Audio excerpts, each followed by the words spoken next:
Introducing the suspect.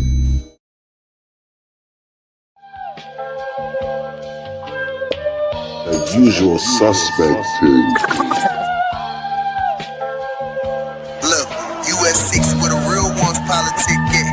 Late night smoke with the fight game where the critics at. Every punchline got a barcode and a timestamp. Receipt talk, we ain't never had to spin facts. Dr. KG with the pressure and the pause. Voice cut through the static and the industry noise. Live from the mud where the coaches still breathe. Where the fans want truth, lot of company feed. No scripts, all pain, all perspective involved.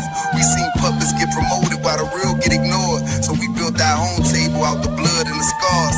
Now the channel got motion from the hoods to the stars. Art fella in the lab like alchemists with the boards. Man, scientist energy, plotting seasons and scores. Dana Black with the pool picks, sharpen the brand. Made accountability a language they don't understand. Tales from the B-side, let the underdogs vent. Open mic turn a casual fan militant. Suspect teens get dangerous after dark. When them uncomfortable truths start hitting the heart. We ain't ESPN pilots, we the alleyway version. Where the dialogue raw and the smoke got substance. Fight previews, recaps, community ties. Call-ins from the people, let the real ones decide. Boxing, culture, entertainment all blend. Soul loops, dusty drums, street sermons and sins. This ain't just content, it's survival and code. Built for the fans, tired of narratives getting controlled. So subscribe if you came for the authenticity. Where opinions got facts and the passion got history. US6, yeah, the movement's still growing. It's a usual suspect team, and the whole world knows.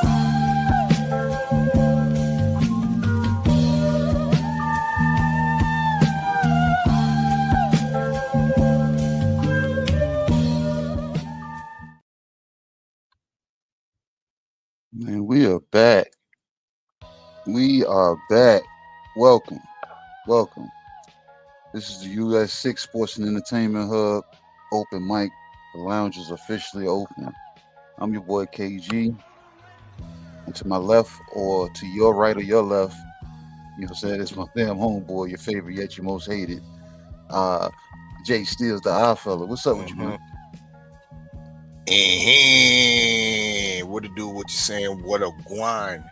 Look here, this ain't your polished panel, your scripted debate. These are these raw lines, raw voices, raw opinions, straight from the boxing trenches, KG. I mean, step on stage and grab that mic, and you'll get your time to talk. That uncut, unfiltered, and unapologetic. Break down the fight, call out the BS, cape for your favorite fighter. You know what I mean? Shit on your favorite purse bid. It's your mic, but understand, as hosts and as quote-unquote moderators, we have the right to straight up bring smoke to your air intake. You know, dig? So if you scared, stay in the chat, stay in the comment section. But if you ready, step on stage. Y'all got 2 topics to pick from. You know what I mean? 2 topics to pick from. We don't serve swine over here, so please don't hog that mic. Exactly. One, and for those of y'all that want to come on stage and grab the mic and spit your game, talk your shit, understand, we do it one at a time. We try to shy away from the back and forth panels and battles. This is open mic, you know, dig? So if you pull up, understand you might be backstage for a little bit before we get to you. But once again, to all my peoples that are going to be spitting game, it's a 2-topic max. You know, dig? A 2-topic max. But without further ado, let's get into the menu, KG. Yeah, what we got today, man? What do we got today? Let's see what we cooking up today. Hold up. Let's start here. We got the a new item on the menu, KG, the Richmond Punch. That You shit know what I sound mean? good. It do sound good. And it will be officially unleashed on August 22nd, courtesy of Championship Minded Promotions. Huh? You know what I mean? You ain't lying. And of course, we got on the main event Natasha Nightmare Spence versus Precious Harris McCray. Huh? Yeah, it's all going down August 22nd, Richmond, Virginia, at the U Play Sports Complex, KG. Exactly. In Henrico, Virginia. That's how you say it, Henrico. I keep on saying Henrico. Look, that's what a lot of people say, and that's how like people here, we know those people are not from here, because when we say Henrico, when we hear that, we like, yep, no, it's Henrico. That's what's up. You know what I mean? Henrico, VA. It's going down August 22nd. Tickets are available once again on championshipminded.com. And you can also stream the fight live. You know what I mean? Stream the fight live. Pay-per-view. It's only $25, KG. Yeah, I know, that ain't bad. That's cheaper than a lot of other pay-per-views. They want to charge you $79.95 and the blood of your firstborn. You know what I'm saying? So I ain't mad at $25. $25. It's an 8-fight card. You're getting 2 championship fights. Shout out Henry Stewart, the up-and-coming Canadian cruiserweight champion, World Boxing Federation champion. He's going up against his stiffest test in Francisco Rivas, I believe. So, yeah. We also got Glenn DeZern on the card. Yeah, Glenn DeZern. Franchon's husband. Glenn DeZern making his goddamn return. Yeah, bars. So, hey, our fella, you see, Virginia got love for Canada, man. That's why I invited you down, man. I said, man, my guy from Canada, come on down, man. You know what I'm saying? You're more than welcome. More than welcome. You know what I'm saying? Indeed, yeah. The little time I was in VA, I was loving it. I was loving it, and there was to be honest, there was a lot of similarities. You know what I mean? Yeah. So it was natural being down there. That's what's up, man. But I definitely look forward to being up in the mix. You know what I mean? 2 up, 2 down, August 22nd. But yeah, Richmond Punch is definitely on the menu, KG. We also got this gonna be, I think, a big one. A lot of people gonna be ordering this. Yeah. Again, it's a 2-topic max. The Keyshawn Nuggets are back on the menu, and deservedly so, KG. Yeah. Deservedly so. Of course, maybe you can break the news, because it actually was new to me. I've been busy all day. You know what I mean? And I really didn't even get a chance to hear the breaking news of the outcome. I was expecting to hear that Keyshawn has signed on the dotted line and the ink did not dry. But please update me as well as the people, all the people listening, you know what I mean, around the world, of what's gone down with Keyshawn. It was received formally written notice from Josh Dubin, identified as authorized legal representative of Keyshawn Davis. Davis would not accept the 25% purse split awarded through the purse bid. Davis will not participate in the ordered WBO welterweight championship fight against Devin Haney. The matter is being referred to the WBO Championship Committee and Ratings Committee for the appropriate ruling. So, with that being said, someone on the Davis behalf, whether it was Keyshawn Davis, the suits, let me clarify that, not the top ranked suits, but the suits that deal directly with Keyshawn. Somebody saw it it best fitting to duck this fight. So, me as a Virginian, you know what I'm saying? It's like I had my bias, of course, you know what I'm saying? I was like, I wanted this fight, and Keyshawn is damn prepared for this fight, and Keyshawn, you know what I'm saying, is game for this fight. But with all that being said, that is me speaking. I can't speak for the decision makers or what, you know what I'm saying, what was up or down on their behalf for them to come to the conclusion that they pulled out of this fight. So it's heartbreaking. And I'm still waiting on to get the actual full spill out, you know what I'm saying, from the Davis side, because it's your side, my side, and you know what I'm saying, what it really is. So we heard WBO, and we didn't heard, you know what I'm saying, we seen the Haneys posting and putting the shit out. So I still want to hear it, even though, you know what I'm saying, the shit is true. Because I didn't I didn't believe shit when I first seen Mike Cappinger put it out. I was like, I need to see WBO say something or announce a new mandatory opponent or something. And lo and behold, I stumbled upon the WBO, you know what I'm saying, official paperwork before we hit this damn red button. You know what I'm saying? So that's why you guys are getting it fresh directly from the WBO. So, yeah, that's where we are.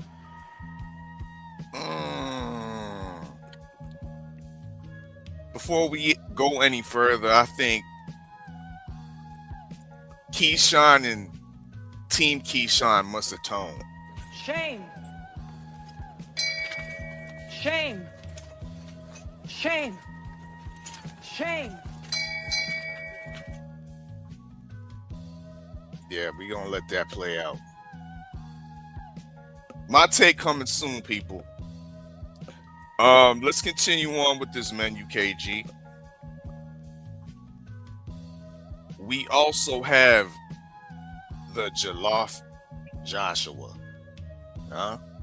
I almost joined some Jalala rice today, man. Almost did. Changed my mind. Well, you can order it this evening, KG. we have it on the menu. And I don't think we've been able to cook on this real properly yet.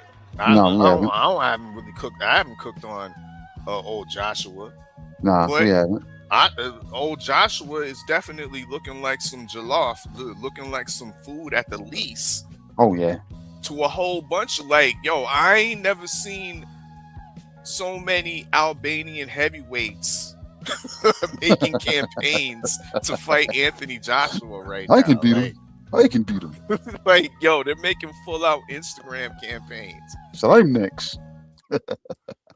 Posting venues and shit and dates and shit god damn. Everybody thinking Joshua food. Every domestic level British fighter, heavyweight fighter is licking their chops. David Adelaye, huh? Even Johnny Fisher. straight from the Chinese takeout is looking at AJ licking his lips. Pause. So yeah, Jollof Joshua is on the menu. You know what I mean, for the people. Yeah, we had to put that on there. Before we get to the rest of the menu though, let me salute everybody that's pulled on up to the US6 Open Mic Lounge. Once again, we're gonna post a link in the chat after we finish up on these menus. You know what I mean? Spit your game, talk your shit, right? Salute to Frontline. You know what I mean? Big up. We got Tay Brown, the real queen of MMA. She done pulled up to the lounge. You know what I mean? Salute to the queen. We got Teach. Teach is in the building. Yes, indeed. Sheldon LDBC Strong. Yes. Well, actually, no. McDonald's chicken nuggets are not what we doing. You know what I mean? They are not what we doing, my man. We're not off that. Yeah, we doing Keyshawn nuggets. We doing Keyshawn nuggets up in here. They are delicious. You know what I mean? You can keep your McDonald's chicken nuggets and your sweet and sour barbecue sauce. Because over here, we got the Keyshawn nuggets with the duck sauce, huh? Yeah. Authentic Hold duck that. sauce. Yeah. This is authentic duck sauce. This duck sauce is the one of one. I've never even had it before. It's a new flavor, but it's duck. God damn. All talk plus duck. That's what it's called. Salute to TD Sports Talk, aka Turncoat Tommy. Jeez. Up in the building. Big up DP Rocker 513. You know what I mean? Up in the US6 Open Mic Lounge. Salute, my brother. Salute. Who else we got up in here? You know what I mean? I think, yeah, that salutes everybody up in the building. Smash that like button, share that stream. You know what? It's the usual suspect team. Let's continue with the rest of the menu, KG. Jollof rice. Oh man, I might get that for dinner. I'm sorry. You can talk that up. I might have to go see what's up. Yeah, man. Yeah, I used to fuck with the jollof heavy, bro. But some of these niggas be making it too spicy, bro, and I can't deal with the spice no more, bro. Or they overcook it so it's damn mush. Yeah. But we making it just right over here. You know what I mean? So y'all order 6-star it up. chef. 6-star chef, man. I'm trying to tell y'all. It's a 6-star. You write home to your mama about it. Yeah. Yeah. And tell them to subscribe while you at it. Exactly. US6 Sports and Entertainment Hub. So, KG, we got the Reaper Roach split. You know what I mean? You got sweets in the middle of the menu? So we serving dessert like halfway through the menu? You said 6 course. You know what I mean? 6 stars, 6 courses of shit. You know what I mean? This is the 6th course right here. And we got the Reaper Roach. Because you know how Roach likes to draw and get some split decision. Keeps them getting some splits and draws. You know what I mean? So we got, those aren't really cherries. Those are actually red cherry peppers. Yeah, you know what I mean? The Ghost Reaper peppers. I mean, yeah, I mean, but it's a good combination. Completely offset the palate. Take one whole, you know what I mean? Yeah, the ice cream, yeah, definitely offsets. And the split banana also offsets the cream in its pause. Thank you, KG. But we got that on the menu, bro. Reaper Roach is low key dwindling on pound for pound talent, like talent talks right now, in my opinion.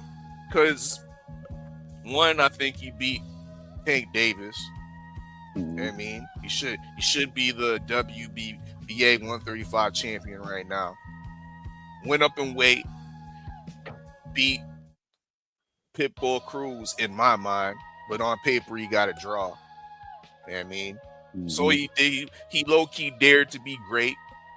Once again, moved up in weight, got the undeserved draw, and now he's fighting, going back down to 135 for the WBC belt, the Booger belt, and fighting a formidable challenger in William Zepeda, who I think he'll handle. But will the judges and the pro-Mexican crowd think the same? It remains to be seen, KG, but the way you say that, I think Lamont's a pound-for-pound talent, bro. But when you utilize the words like handle, then that shouldn't be like misleading to the judges. Because if he's not handling him, then the judges, I think they're going to be able to read if he's handling him or not. But if he's in a competitive match, yeah, we're going to get a lot of 50-50 rounds. A lot of 50-50 rounds. I was telling people, I said, with the high output of Zepeda, if Lamont Roach is not, able to punch in between those punches to make him freeze up, then this is gonna be as a pay the damn decision, stoppage, however you want to swing it. You know what I'm saying? Swing it for, you know what I'm saying, have the judges, like based off what you're saying. But if he's able to then get in between and freeze him up, those 50-50 rounds turn into 75, you know what I'm saying, 25 rounds, you know what I'm saying, for Roach. And I think he can actually handle him if he does it like that. But if he doesn't, he's in for a long night, bro. Long night.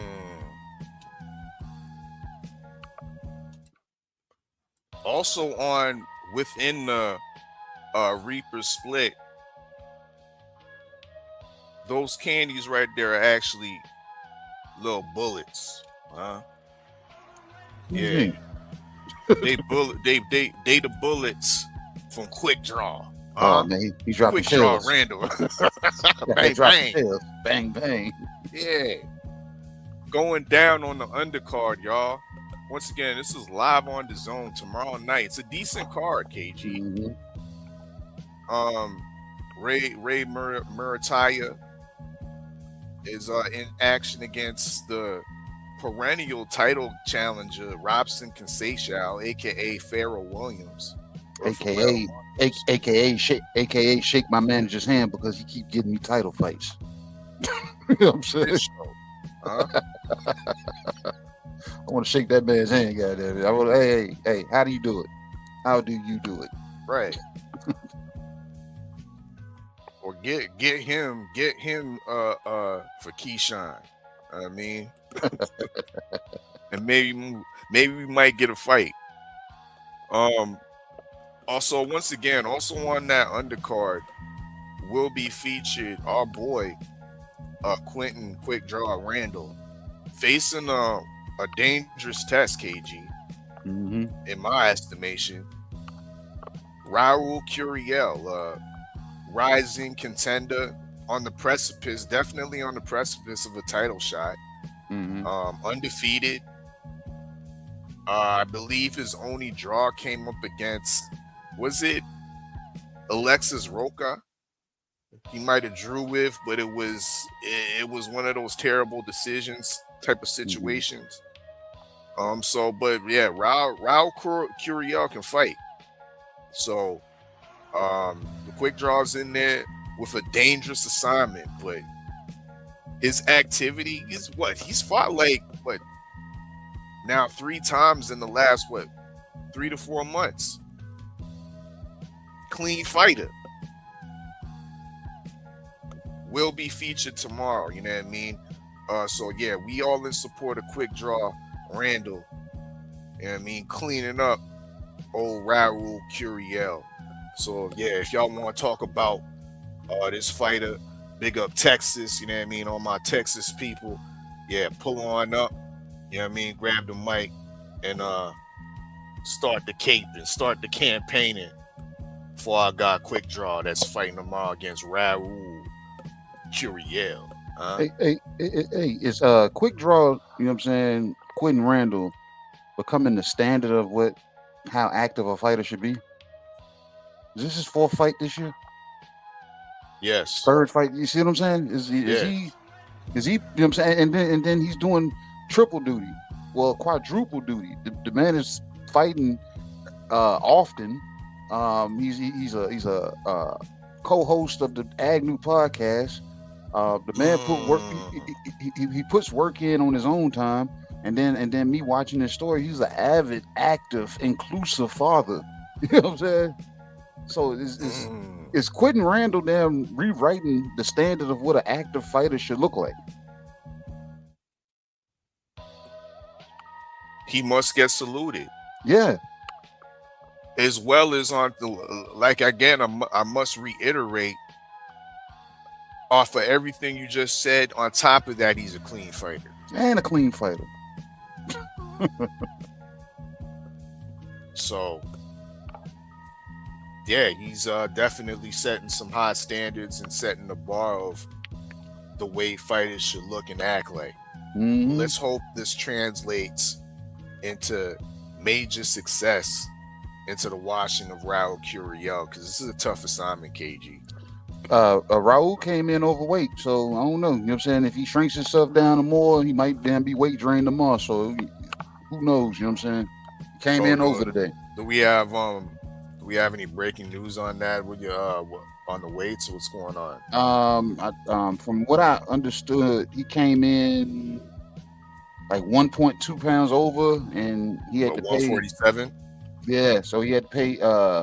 They had to pay Quentin Randall, I think, like 10,000 because I'm saying for every pound that he was over. So 1.2, they paid him 10. So the fight's still on, though. Yeah, it's still on. You know what I'm saying? There's nothing in jeopardy. It's just the fact that the A side missed weight. You know what I'm saying? So okay. Yeah, so hopefully that plays a part. You know what I'm saying? In Quentin Randall, you know what I'm saying, has, you know what I'm saying, a higher, you know what I'm saying, chance of swinging his B side name into the A side category.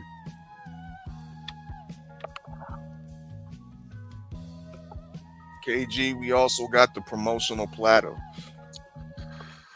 How relevant is that? You know what I'm saying? Because you got to might put Takeover in there, Takeover Promotions in there, because they actually played a part and tried to throw their hat in the promotional damn fight yesterday. Well, yeah, if y'all want to break down the promotional aspects of the purse bid, because we had 2 participants, Takeover Promotions, who bidded $2.3 million, something like that. Mm-hmm. And of course, Top Rank bidding the winning bid with $8.5 million.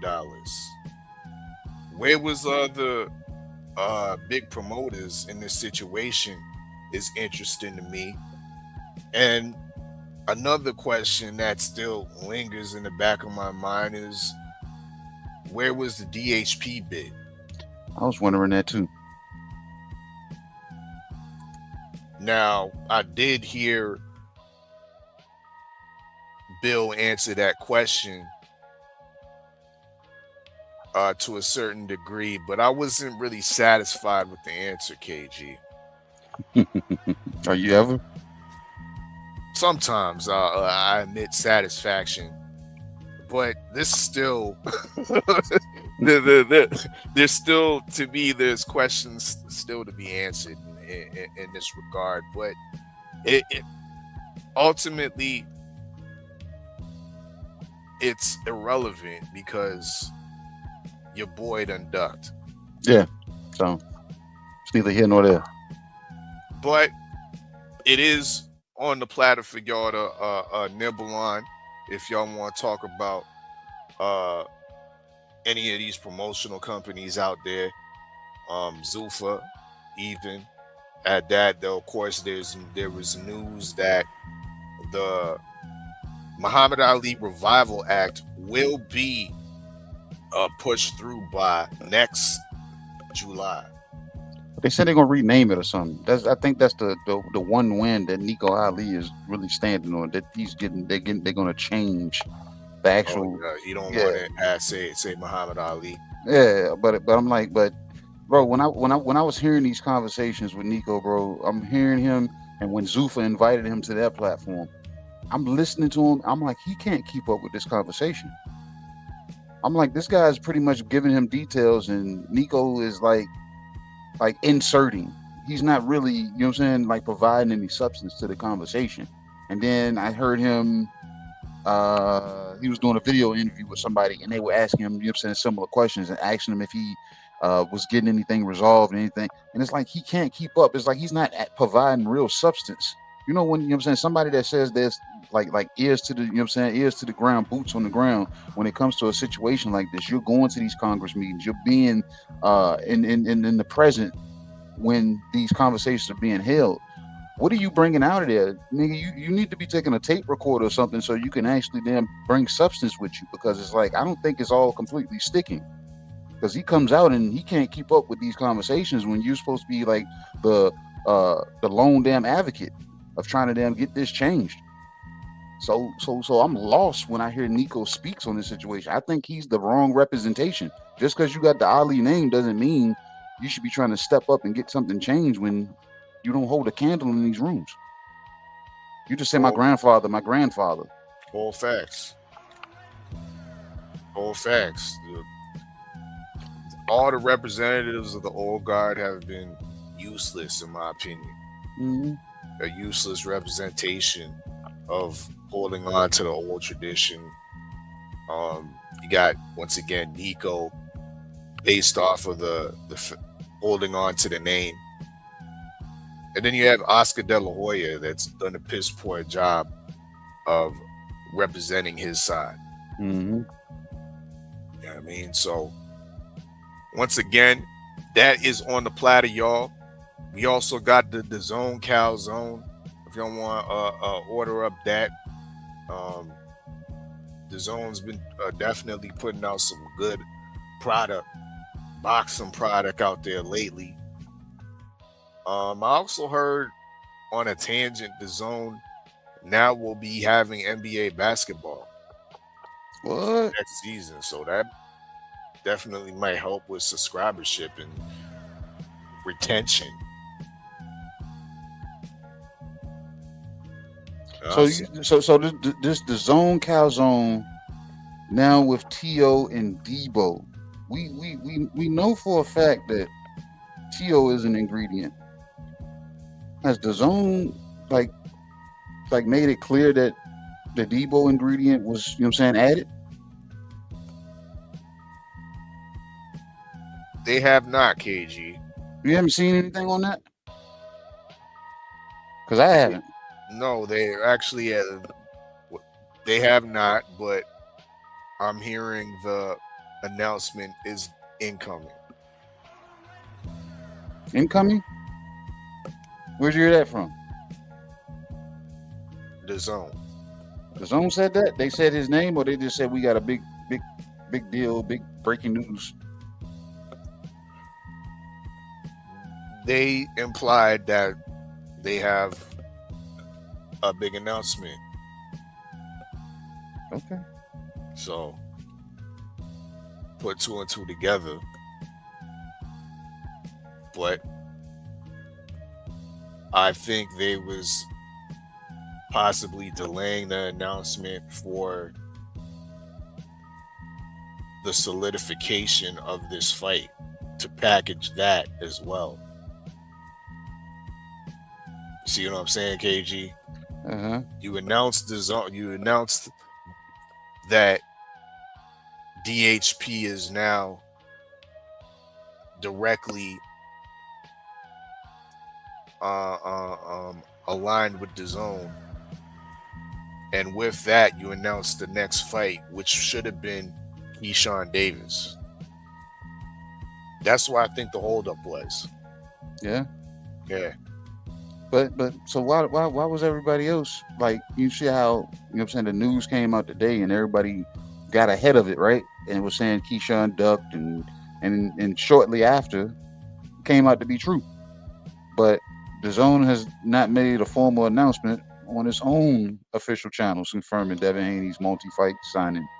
The news has been widely reported, you know, sent by boxing journalists and media outlets, but the Zone itself has not yet issued the type of press release or social media campaign that accompanied some of these major signings.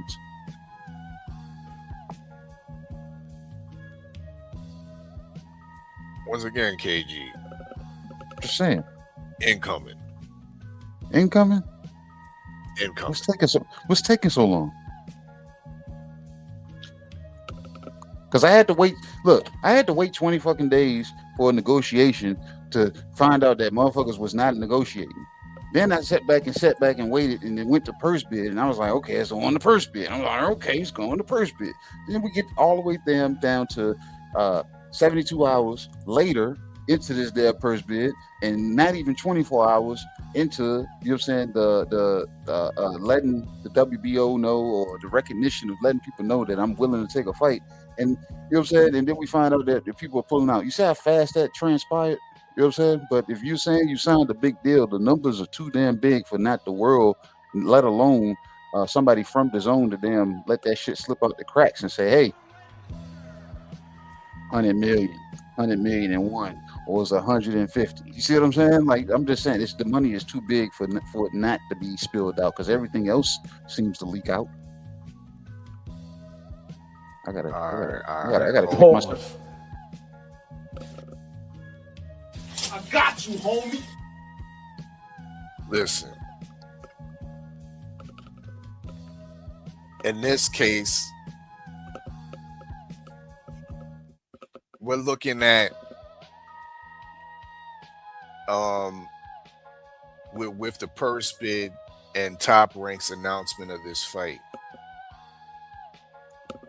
One thing that was key to me into knowing that this announcement with Devin Haney is incoming is that within Top Rank's announcement of the proposed Keyshawn Davis fight, they had DHP as co-promoters.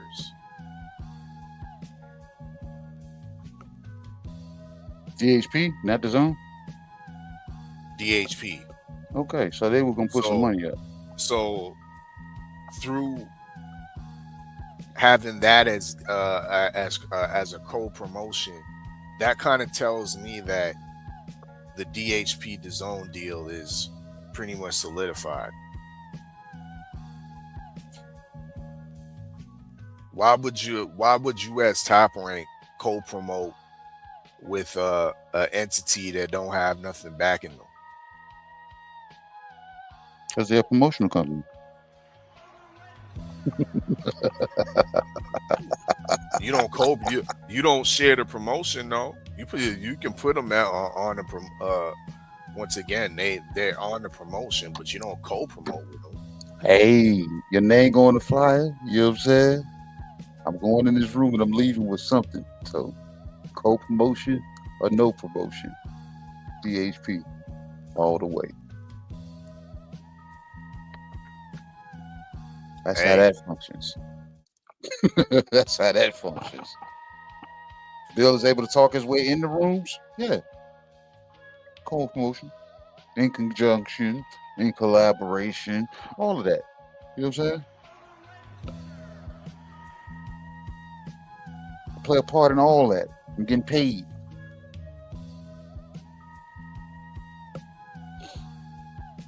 Well, the link is posted in the chat. KG, I think we should go to commercial break and come on back. Oh, of course, I got you. You know what I'm saying? Brought to you by Unusual Suspect 6. Tap into all the shows. Real conversations with KG. Right now, I'm at peace right now. You know, things get hectic as it gets closer to the fight. Okay. Do we got a fight?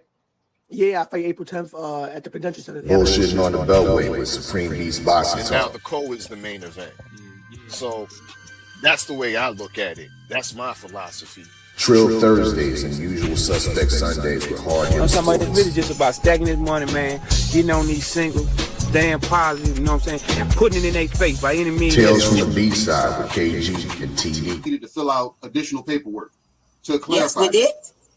Yes, we did. That is the paperwork that you see there. Okay. Open mic featuring you. You know, that was a close fight. You know, he got dropped a couple times, but I thought he We do not care. Wow. It's a Usual Suspect thing. Man, we are back. You know what I'm saying? The lounge is back and the link is in the chat. It is pinned on 3 different platforms, so it should be no excuse why nobody can't get in tonight. Unless the house is already packed. So what you want to talk about in the meantime, between time? Just order us some jollof. Uh-oh, here we go. Let's go and get to it, man. There.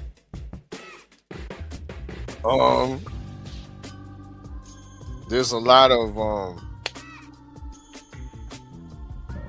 coddlers and capers out there in the UK giving AJ a pass for that performance. Though he got the clinical finish in the second round, I still believe, bro, that those early knockdowns were a tall tale sign that some of AJ's punch resistance has further deteriorated, in my opinion. think so? Yes.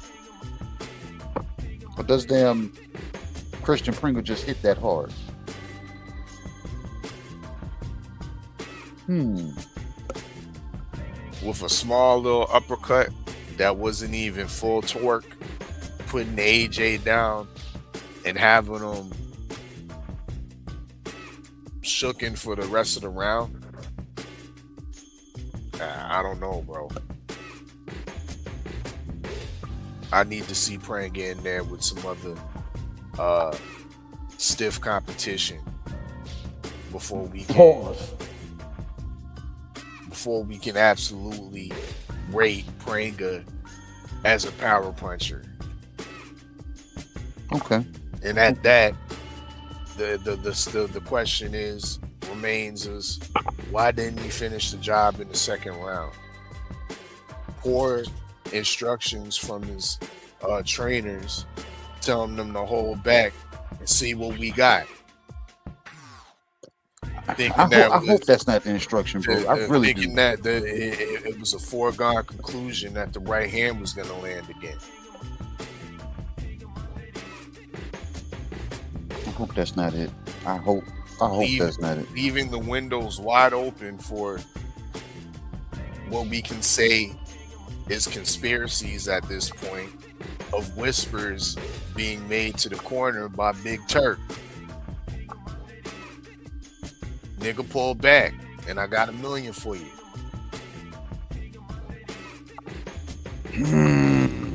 Now we got Eddie Hearn and we got AJ himself saying, yeah, I think Pranga's gonna, or I think old Eddie's gonna sign Pranga. I think he has a lot of talent. What? Bro, what are you talking about, man? Yeah. They're throwing Pranga a bone in the situation. So you saying Pringa is gonna be on the damn Tyson Fury, Anthony Joshua undercard? He might be as a matchroom fighter. Oh man. That looks us, bro. It does, and it looked like, you know what I'm saying, hey, take this L. You're still young. You're still in your 20s. You can come back from this. AJ's on the way out. We gotta, you know what I'm saying? He's our favorite son, so we gotta, you know what I'm saying? Look, and I gotta get that AB, cut that soft ass shit out. You know what I'm saying? But yeah, but that's what we gotta do. We gotta just let AJ just run his course. You know what I'm saying? And KP, we got you. You got a cool nickname too, KP. You know what I'm saying? So, oh man, I hope that's not it, man, because I talked to some of the people up there in New Jersey, man. And I said, man, and I'm feeling the same sentiments, but I said, bro, the streets is talking. And they said, what the streets saying? I said, they're saying, the streets are saying that Pringle laid down, man. Pringle laid down. He came out there with all this intensity and energy in the first round. And then the second round, he allows AJ to get space in between them where he can start damn fighting from the outside, putting his jab in place. Who the fuck idea was it to tell this guy to allow space between AJ instead of continue to make it ugly, smothering him? Because AJ couldn't function. And he wouldn't have been able to function in the second round if he came out doing the same thing. So something is completely off. You can't have to switch on and then turn the switch off in the second round. Then I'm having people tell me, oh, he, you know what I'm saying, he blew his load. Pause. I don't believe that part. All the work that y'all tell me he's putting in, all the running that you said the man does, you know what I'm saying? Was he nervous? Was he, you know what I'm saying? I thought the nervousness goes out the window once the ice is broken. And the ice being broken was you dropping AJ. Any nervousness, any damn adrenaline should have been able to be maintained at that point. So who am I? I'm wrong. You know what I'm saying? Like I said, I can't think for another person. You know what I'm saying? Well, you know what I'm saying, what their skill set is, or how their mindset is, or what the trainer, what objectives they had. Did they have money on the third round or something? They're like, yeah, we just got to make it to the third round and we're going to stop AJ. I don't know. You know what I'm saying? But at the same time, it just looks weird. And it looks even weirder if you come back on the undercard, sign the matchroom.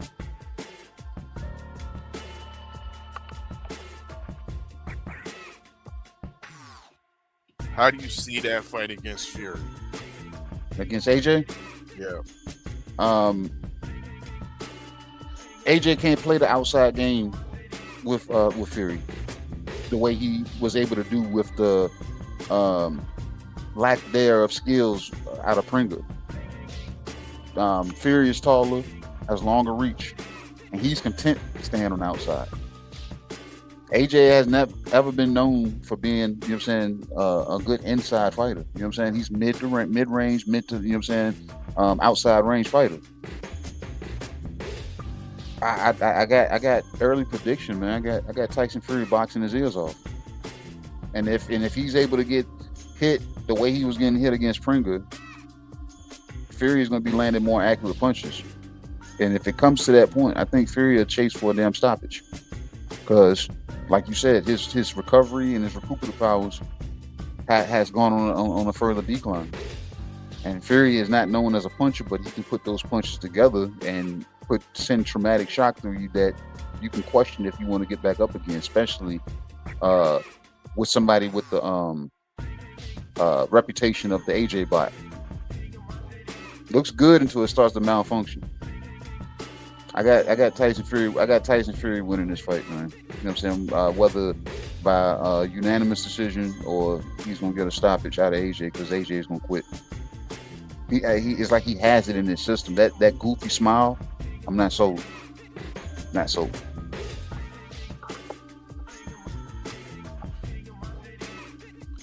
Yeah, it doesn't bode well for AJ leading up into this fight, and I suggest he take a step back from the aspirations of being undisputed champion. I suggest Alexander Usyk refrain from putting those notions in his head, because once again, Pringle wasn't world class, and if he had a little bit more experience per se, he probably would have been able to put the finishing touch on AJ, getting him on out of there. Mm-hmm. So I think this is an excellent cash out for AJ. There's nothing bigger than a Wembley fight against your domestic arch nemesis. And both of y'all have shown vulnerability, so it still makes for an exciting fight, in my opinion. Mm-hmm. But to be honest, before I saw this Pringle fight, I thought it was more 50-50. But after watching the Pringle fight and having more questions about AJ's chin, because AJ in his prime was able to take punches from world-class punchers. Like, he didn't have his defense wasn't the most pristine throughout his prime. Mm-hmm. He was getting touched on occasions. He was getting touched by Joseph Parker. Mm-hmm. So, seeing that, bro, yeah, I have to lean towards Tyson Fury, and I have to lean towards retirement for AJ after that, because you're going into dangerous territories with aspirations of trying to unify the division with all these young bucks that are in place right now. Like I said, I don't know where I said it at, but I don't even think he could win a British championship right now. Do you think he goes through and defeats Richard Riakpo? No, not right now. No, not right now. Richard, he has a different mentality now. You know what I'm saying? He's a bit more dangerous with the, you know what I'm saying? It's almost like, I think Richard looks at it through the lines of, I'm up. I'm up. You know what I'm saying? They're talking about the new guard of heavyweights, and I ain't hearing a lot of people say my name. So Richard Reactful might have a chip on his shoulder. Yep. So I don't think AJ, you know what I'm saying? Like I said, I think he will come in determined. And I don't think he'll let up off the gas if he gets AJ hurt.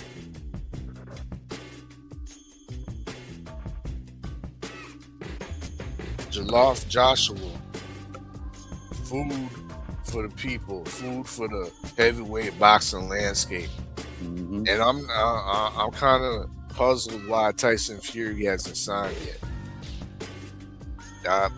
There's a report out there saying that Tyson Fury is not interested in the fight no more. Well, who is he interested in fighting then? Or is he looking to retire again? Or another guy that he's fine with taking off the grid? Look, Tyson Fury, he's one of them dudes, and he'll do this too. Some of these younger guys, they need dance partners. Tyson Fury doesn't look like he needs dance partners. He just gets in with whoever when he wants to. His last opponent was ranked like 200 and something. You know what I'm saying? Yep. So I can see him not being quick to damn take this AJ fight and saying that it doesn't have the same luster to it, because he looks at it, I can make the same money fighting whoever. But I think the people of the UK deserve that fight. So he need to get his ass off his shoulders and make that fight happen, because people of the UK, they have been deserving of that fight for years. Indeed.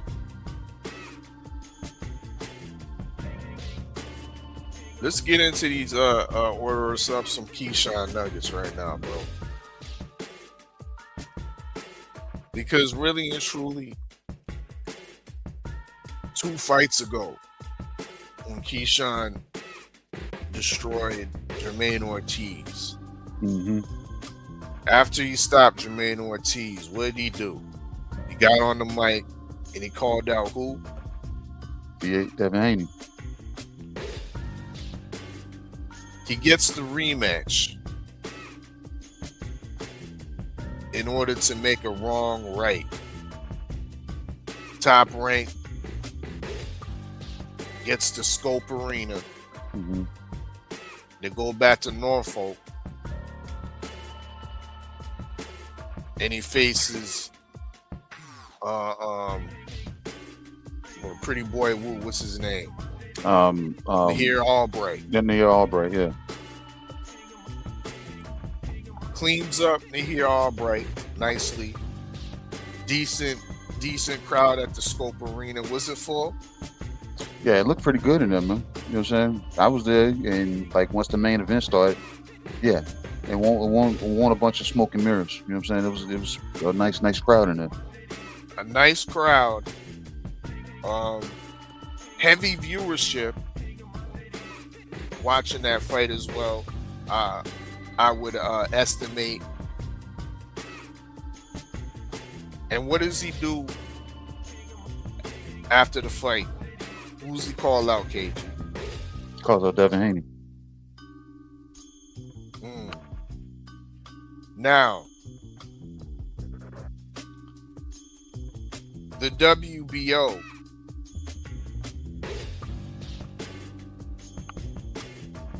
they put Keyshawn Davis, they insert him as the #1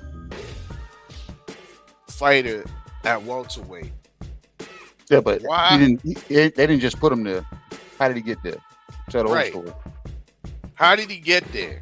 Now, one, Keyshawn's team would have to formally submit notification to the WBO that they have intentions of moving up to welterweight. So you can forget about putting me in the 140 rankings for next month. Insert me at 147. The WBO obliged KG. And they put him at #1. Mm-hmm. Weeks pass. And they what they do? They officially made him the mandatory. Mm-hmm. Ordered the fight. Say, y'all get your shit together. We made your wish come true, Keyshawn. You done called the man out, the champion out, the WBO champion out 2 times now. We're granting you this wish. Y'all got such and such time to negotiate and work on out a deal. Negotiations go on, KG. Now we hear many reports that aren't really conflicting, KG. The average report states that Keyshawn was offered a flat rate of $3 million.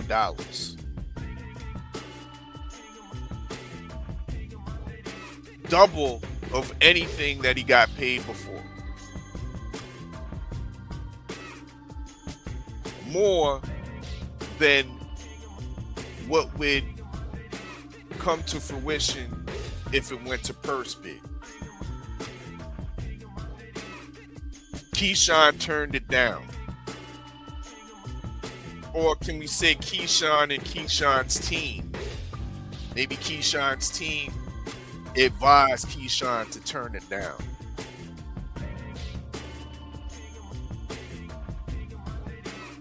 They go to purse bid. Only 2 bidders take over promotions once again. They bidded $2.3 million and Top Rank with the winning bid. Top Rank, of course, let me reiterate for the people in the back, is Keyshawn's promoter. So that now they control this fight. Because the KG, there's situations where when it goes to purse bid, you got a riffraff promoter that scoops up somewhere out of the blue, finds $3.5 million or something like that, and wins the purse bid. And now you got this promoter taking the fight to motherfucking Germany or something. Taking that shit to South Dakota. Yeah.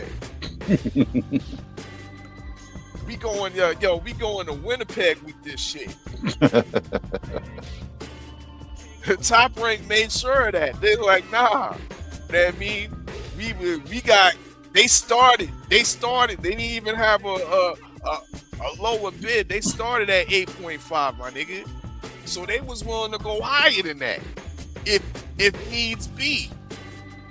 So they came with 8.55 million. They got 3 venues proposed. Michelob Arena in Las Vegas, which Top Rank has heavy connections with. Barclays Center in Brooklyn. Mm-hmm. And State Farm Arena in Atlanta, which I love. Mm-hmm. For this level of fight, 2 Black American stars, undefeated. Legacy on the line. State Farm Arena is where it needs to be at. Salute the Top Rank for putting that in the details, huh? That card still goes down, I think. And you know Brian Norman Jr. gonna be on the undercard. Fighting somebody in high prestige in a serious welterweight matchup that might be looked upon as the winner of this fight fights the champion next, fights the winner of the main event next, type shit. This was the making of being a beautiful thing, bro. And Keyshawn he had to turn into some nuggets with the duck sauce. Couldn't stand on his square after calling this man out publicly time after time. After formally showing his intentions of moving up to the welterweight division. After being granted and gifted a #1 ranking, even though he wasn't deserving of it, bro. Hasn't fought once at welterweight, my nigga. But we allowed it because we see what it is. This is a big fight. We see the skills that Keyshawn possesses. We know what type of time he's on when he's challenged. We see the pedigree that he's been built with. Huh? So we allowed it, my nigga. And for him to just find the pen with the driest ink and not sign the motherfucking contract and then have your team, your representative,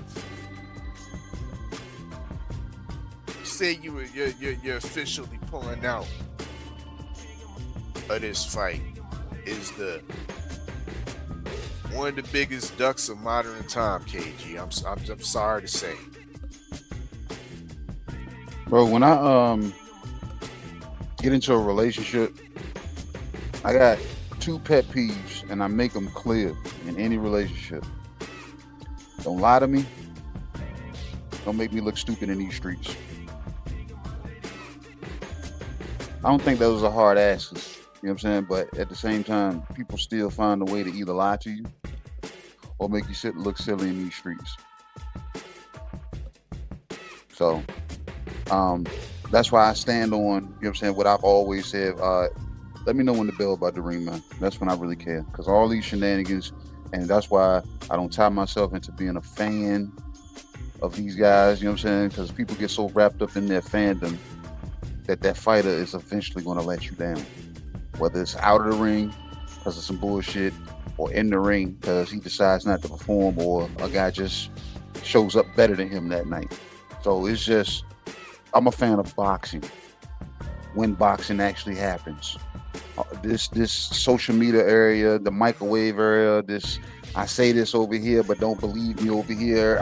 It's if I had, well, no, it's not stressing me, but if I was like tied so deep into like the fanboys is, I'd probably be done pulled my hair out by now, bro. Be done pulled my hair out. Either that or my blood pressure be through the roof. So, yeah, but it's crazy. That's why I'm able to put that void in between me and fighters that I like, because they're going to let me down, or it's going to be sold that they let me down, and it's the people that's actually pulling their strings that let me down. So whether it's that or that, either way, I got let down. But that October 3rd date is still, I think it's still set in stone, and Keyshawn more than likely may be on that card. And I got a gut feeling now, because I had a conversation, I want to say about 2-3 weeks ago, before this negotiations turned into a purse bid. Keyshawn might be fighting Frank Martin.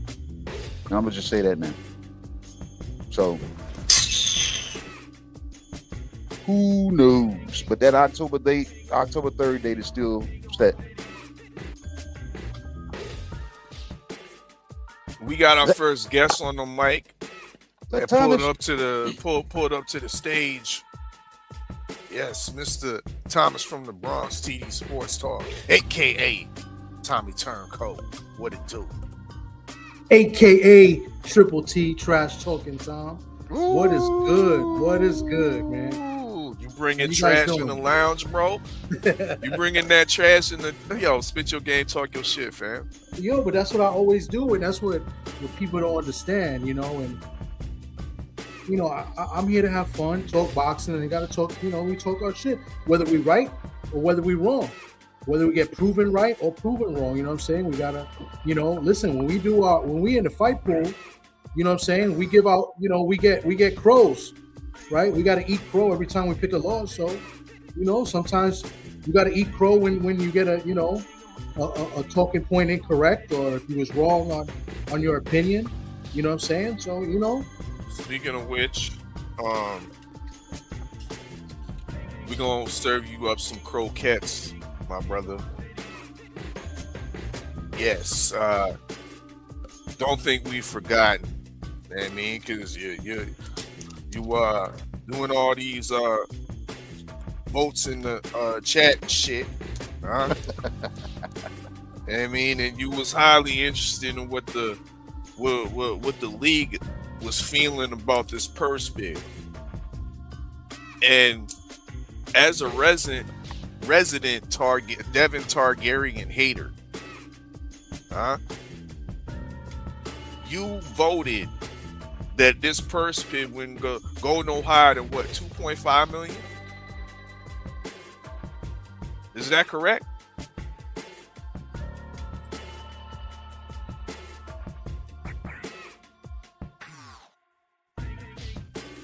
We can't hear you, Tommy. I mean, we just served you the croquette, and you just already got your mouth stuffed. We can't hear you. All we hear is take your time and swallow it. I mean, Pause. Still can't hear you. Might have to fall out and then fall back in. But yes, you did say that. You go no higher than 2.5 million. You was off, my brother. You was off. Off by about 7 million. Hate. So the price is wrong, Tom. Price is wrong. I don't know if he's talking or if he ain't, or if he on mute, or if he's doing what, you know what I'm saying? But go ahead and kick yourself out and come back.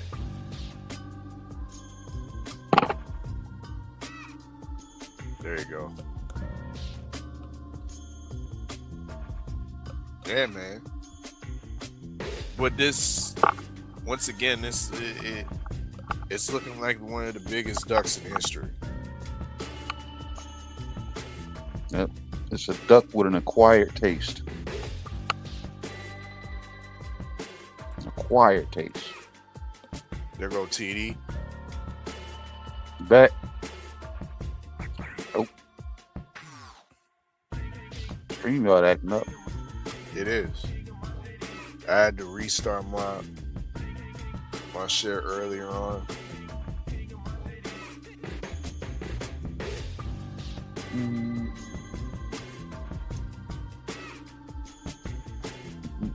Well, until he comes back, let's talk about this Roach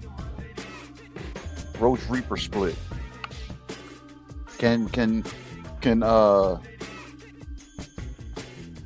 Lamont Roach deal with the 90 plus punches around? Can he deal with that? Like, what are your thoughts on that? How does he endure that? The same way I think Shakur Stevenson did with neat inside the pocket counterpunching, which will ultimately discourage Williams Zepeda from throwing his high activity hands. I think a lot of what Shakur was able to execute and neutralize Zepeda will be the blueprint for Lamont Roach, and he's able to do the same type of things. But does Lamont Roach have to stop Williams Zepeda or completely outclass him, being in front of probably a mainly Hispanic audience? He'll have to do more than he's done in previous fights to get more, not just the decision from the people, but from the decision from the judges as well. So it would help him to we need to see some blood first and foremost. I mean, cut this motherfucker up. batter and bruise this man, make this man's face look like a look in disgust, right?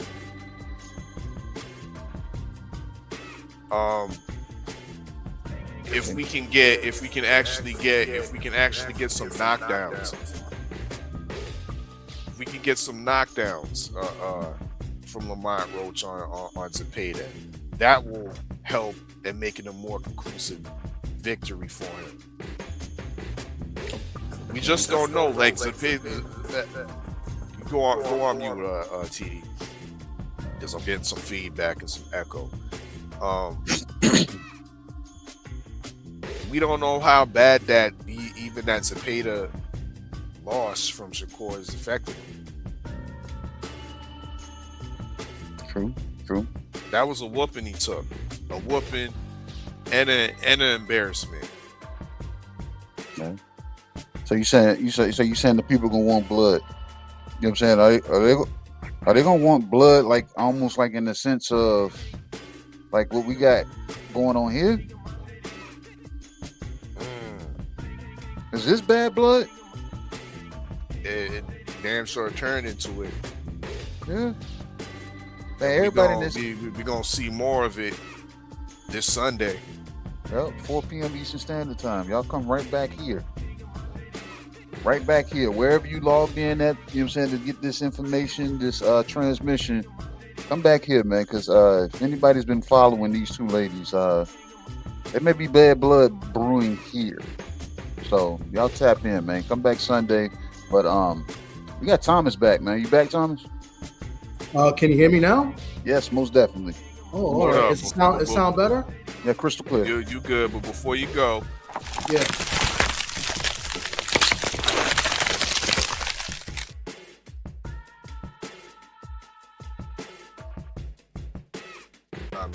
we see you, Marky Dan. Once again, it's one at a time. Let's get it. Yeah, man. I don't know if you heard me at all previously, but nope. I appreciate the crow, because I do deserve the crow. You know what I'm saying? Because I got something wrong, you know. But I'm still talking my shit, you know. And then that's what we need to continue doing. You know, I'm not the one, you know. I'm not one to hide and, you know, then pop out later after I got something correct, you know, like some people. You know what I'm saying? So, you know what I'm saying? So, you know, I'll eat my crow, and, you know, and I'll take my wins when I get them too. You feel me? So I was wrong about Keyshawn, and, you know, I'm highly disappointed with Keyshawn, as everybody else should be. Whether you're a Keyshawn fan or a Devin Haney fan, we should all be disappointed in him, because at the end of the day, we wanted to see a fight. And I thought this was going to be a good competitive fight. No matter who you had winning, this was something, you know, a lot of people wanted to see. And this may go down as one of the biggest ducks in history. And I'm a guy, and you guys know me, and you know, maybe not know me too long, but I don't like using the terminology of duck. I hardly ever use it, you know, because I really don't feel like guys or fighters really want to duck another fighter. I really don't. In this case, I feel similar, but the opportunity was there for Keyshawn, and for whatever reason that we probably will never know, he didn't take the fight, bro, and that's what it is. And, you know, it's a shame, you know, and it hurts. You know, it hurts Devin as well, because look, now that's more time taken away from his career, more time that he has to sit on the shelf, you know, and it's just bad business, you know, all around. And go figure, his name is the businessman. Crazy work, bro. And it's highly disappointing, but yes, I did think that, you know, the $3 million offer was capped. I did think that Keyshawn was going to take whatever the offer was at the purse bid. You know, I did say that the purse bid would be $2.5 million. You know what I'm saying? Even Tio thought that too, because Takeover bid about 2.2. You know, so they kind of were with me as far as the purse bid. You know what I'm saying? So listen, man, we're not hating ass motherfuckers. Yeah. But you know, say that doesn't mean we haters. You know what I'm saying? Like maybe Tio, but I'm not a hater. I gave my reasons why. They were good reasons. You know what I'm saying? I didn't go up here and just said, you know, these fighters are not worth this or they're worth that. You know what I'm saying? I gave my reasons, and I don't have to repeat it here. I already said it on 503's channel. I think I said it here on the open mic last week. So listen, it is what it is. We got it wrong, and now we must move on. And this is why I say never fall in love with a fighter. You know what I'm saying? And if you're a Devin Haney fan, all those Devin Haney fans are in love with Devin Haney.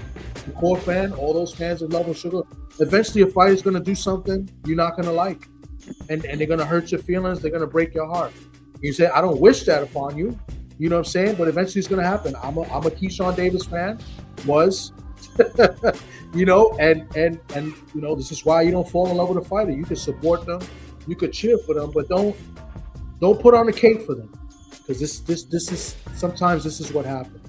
And then you end up looking bad as well. So that's why I wanted to come up in here, because I'm a real dude, I'm a real man, and listen, I take L's with my wins and my W's with my losses. You know what I'm saying? And it's a loss for me because I predicted it wrong. My opinions were wrong, and now we move on. You feel me? And we got a good fight card this weekend, man. Let me tell you, this card is pretty good. We got the return of Charles Conwell. I'm pretty excited to see him back in action.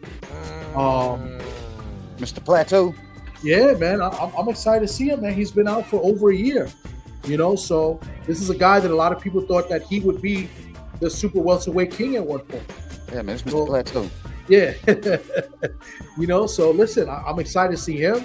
Quentin Randall, this is a good fight, good opportunity for him. Mm-hmm. You know what I'm saying? He's been active. I wasn't there to be part of that Tales from the B-Side interview that you guys had with him, but I did watch. And I think one of the things he said was, he was going to go in there and try to get more knockouts. Like that's not really what he does, but he's going to go in there and be more aggressive. And I think we've seen that in his last few fights. So I think this is the right guy for him. Hey Thomas, is he? I asked Arthur this earlier. Do you see somebody like Quentin Randall rewriting the standard of what an active fighter should look like? Yes, I do. I think fighters. I think there should be more of him. But the thing is, I'm sure he's not getting paid the bread that these other fighters are doing. And part of the reason why some of these fighters are not as active is, they're getting generational, paydays, generational wealth as paydays. You know what I'm saying? And but Quentin is moving. But Quentin is moving in the sense that if he was making $1 million a fight, he'll be knocking on $4 million right now. Yeah, looking at his, you know what I'm saying? So I don't think that the money is there saying, hey, stop. You know what I'm saying? Because it looked like he has a rhythm with him right now, and he's like, hey, I'm trying to be active. And then, like I was telling our fella, he's not just an active fighter. He's a host on the Active Podcast. He does work to state that to keep the wheels turning. He's an active father, and then our fella put the staple into the paper saying he's a clean fighter. So I'm is he writing the standard of what a active, clean fighter should really look like? I mean, yes. I mean, he is fighting. I don't even think he's fighting 10 rounders. But he's fighting. He's fighting. I think he's fighting locally, like he's fighting in the state of Texas, right? And he's fighting. I don't know if he's fighting 8 rounders or 6 rounders. Well, I think 8 rounders. Huh? 8 rounders, and then he's on this actual broadcast. Who's running this card? Is this Golden Boy or who's this? I think it's Golden Boy. This is Golden Boy DAZN once again on the Lamont Roach Williams Zepeda undercard. Yeah. So he has 3 fights within the last year, right? He got a loss against Polanco. He was competitive in that fight. I thought Polanco did win the fight. I thought it was competitive. I was there live for that fight. And then he has 2 fights after that. This year, pretty much. I think I don't know. I think it was early this year, or was it a few months ago? He just fought like last month. Yeah, he just fought like last month. Yeah, he fought last month. Okay. So, and he's fighting a guy, and I think this guy, if I'm not mistaken, did he pull out of a fight before because of weight? I don't know, but he missed weight today too. Yeah, I know he missed. I saw that in the chat. He missed weight, but I thought he was supposed to have a rematch or a fight, and I think he pulled out because of weight, and they had to get a substitute, and then I think he fought again. I thought it might have been the end of last year. I don't know, but either way, this guy's more known for the draw that he had with Alexis Rocha. So this is a good fight for Quentin. You know, and I like this fight for Quentin. I would like to see Quentin come in here and, if not get the stoppage, maybe drop this guy a couple times. I mean, this guy comes in and, you know, he's got some power. I think he's got like 15 knockouts or something like that out of his 17 wins. So, you know, this is a good fight for Quentin to put his stance. And, you know, if he wins this, I think he gets moved up in the rankings. And you never know. He might get a title shot, you know, either the end of this year or early next year. So, but this card is good, bro. I mean, I said Charles Conwell, Lamont Roach is taking on Capetta. That's a good fight. Good matchup. Muratala's fighting, you know, the guy that gets every opportunity in the world, and Robson Casesal, who probably got naked pictures of somebody somewhere because he keeps getting these title shots. I mean, I don't think anybody's gotten more title shots off of losses than Casesal. Listen, but that's a competitive fight. So there's 4 good fights there. I don't know how else the undercard is, but this is a pretty good card, man. I'm excited for this. So, you know, with all the Keyshawn Davis and Devin Haney news going around, we got some real boxing this weekend. Last weekend, I wasn't really, you know, really satisfied with the fights. The Zuffa card, you know, Joshua, you know, Tim Tszyu, Errol Spence, you know, I wasn't really, you know, I think we'll get a better serving this weekend. You know what I'm saying? So I'm excited for it, and you know, let's move on. Let's move forward. You know what I'm saying? And as far as boxing is concerned, but of course, definitely wanted to come up and let everybody know that I am not a coward, and that, you know, I was wrong, and so be it. And I'll move on, and I'll still talk my shit. So I appreciate you guys for having me. I know Marky Dan's gonna come up and talk his shit, and he'll probably make fun of me as usual. But listen, life goes on. Appreciate you guys, and we'll talk soon. Appreciate you, Thomas. Indeed. TD Sports Talk. Y'all know what it is. And on the mic, who patiently waited. You know what I mean? Salute to Mr. Marky Dan. How you doing, brother? I'm doing well. Salutes to both of you fellas. What's Mr. up? What's KG, up? Mr. What's Oddfella. I hope y'all are doing well yourselves on this nice evening. Shout out to Chopped Cheese Boy, aka Tommy from the Bronx, aka Pastrami on Ride Bandit. You got a shorty in the car with you or something, Marky Dan? Why you trying to sound so smooth over there, man? You good? Well, I've partaken in some THC Oh, substances. I knew it was something. I'm very much relaxed. So, you got that good shit down there, goddamn, on the yeah, island. I think Goddamn. You sound like, I hear what you're talking got, about, bro. yeah. You got some Jamaican brick weed or I sound something? like I got a light skin. I sound like I got a light skin voice on me, don't I? Yeah, and you got a light skinned big booty sitting next to you or something, goddamn it. Shit. I got you, what they call that? Binoid Premium. It's some Delta 9 gummies. They're beautiful. Oh, you on the gummies. Uh-huh. Okay. Yeah. God damn, that shit, he smacked Cam like a motherfucker right there. Damn. Absolutely. And did you pay for it with the friendly 50s that you received? No, this is I mean, this has been paid for, but I'll say this. Where 503 Live at? I ain't heard from this guy. Where is he at? Oh, he told me he was going to send me a text. I ain't heard nothing since.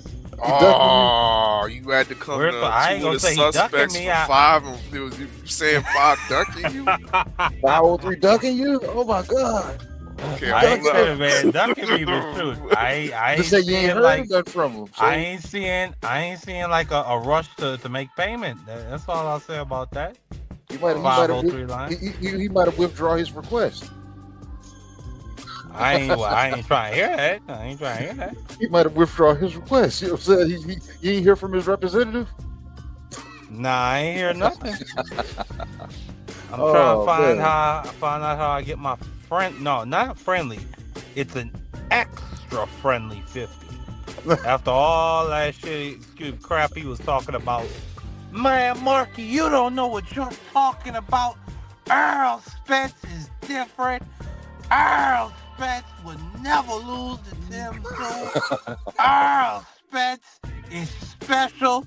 Earl Spence beat Danny Garcia. Earl Spence did all this old other stuff. What? He ain't lying. I want that bread. I want that bread. Marky dead on that Delta 9. Want that I got you, homie. See, I took a friend. That's why Chop Cheese Tom is so lucky.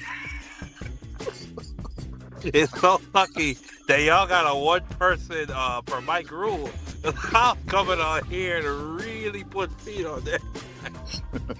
He had to pay, yeah. Chop Cheese Tom had to pay me too, yeah. Yeah, Chop Cheese boy, yeah. Yeah. Hey, Should've made it a friendly $100. See, look. Thomas Friendly 50 wouldn't have been so bad if Pringa had completed the job, because Pringa would have paid us both $200 in there, like $42 a piece. You know what I'm saying? So, yeah, I think Thomas would have gladly paid you 50. Probably would have added tax to it too, because if Pringa had did what he was supposed to do. It's not about the money. It's about the nut dragging rights. That's what rights. It's about letting Chop Cheese boy know that he was wrong. I get way more enjoyment out of life doing that than having him send me $50 every day and twice on Sunday. And he was wrong. And 503 line was wrong. So I need my friendly 50s.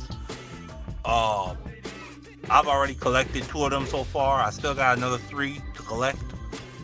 So yeah, I've been making a pretty penny off of the demise of Earl Spence. Man, this man got lunch money all week now, man. God damn, y'all just helped him out. He ain't got to go grocery shop. Demise of Errol Spence. Marky Dan, you must atone. Shame. Shame. Shame. We don't do that here. I don't think I should. Earl Spence went in there against Tingz and got his black ass torn out the frame. It was Pause. It was nasty. It was disgusting to watch the way how Earl Spence was getting pumped. But I'll say this, just to be serious. Earl Spence, I think he just ran out of gas at a certain point, because like the first 3 or 4 rounds, he was doing some really good work. He was even throwing shots later on in the fight. But like it just felt like he couldn't put together no consistent work. And then it just felt like the stuff he was hitting with wasn't the same as the right hand that Tingz was coming at him with. We do not care. Well, I ain't ask you. Bro. I ain't ask you. Bro. We not have that. What? The big fish and grits ain't on the menu, my brother. Oh, I didn't know that. My bad. You should have said that from the start. I apologize. Go ahead. What's the menu?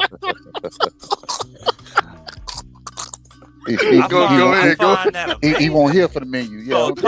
So talking about the demise and the peril and the death of Earl Spence is We not have that. That's crazy. Bro, you missed the last show then. Yeah, you missed the last show then. We've been serving up big fish for the last 2 lounges, bro. Was the last show before the fight? You still want to eat big fish? The last show was after the fight, because we talked about it. Oh, okay. Then I missed that lounge. My bad. He ain't had them friendly 50s in hand and the Delta 9 in the system. That's what it is. He came here looking for 503. That's what it is. Yeah, that's what it was. So yeah, that's why we gave you a half a cook. You know what I mean? We gave you a half a cook before we had to tell you, yo, we don't have that. But what's on the menu then? Okay. You don't want to order no Keyshawn nuggets? Oh yeah, that punk. Yeah, let's do that. That guy, I've never seen a duo or a group like the Brother Boys. Keyshawn Davis, Shakur Stevenson. I mean, I really don't get it. No nuts. Pause. I mean, the nutlessness on display. Pause. It's disgusting to watch. First, you have at 135. You remember when Shakur moved up to 135, and then he hopped in the ring and tried to clout chase off Devin Haney. Then he had the Devin Haney's party and sent some bottles and a cake over that said sign the contract. Then Devin Haney put 25 on that hoe, which was Shakur Stevenson's biggest payday to date. And then Shakur turned it down. And then Shakur come out with some BS excuse. Oh, I don't think they really want the fight. I think, we're going to fight at 147. I get it. He been in. Shut your whole ass up, you clout chasing bum. Excuse me. He's not. They're not bums and they're not hoes. They'll put hands and feet on me. But the behavior. Well, they'll do it. Well, they'll put hands and feet on me if I ain't got that knife or if I ain't got that head smacker.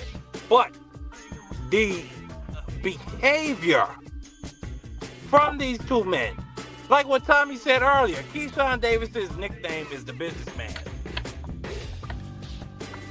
And you do this.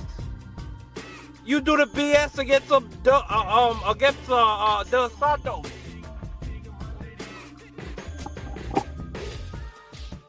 Keyshawn Davis should be ashamed of himself.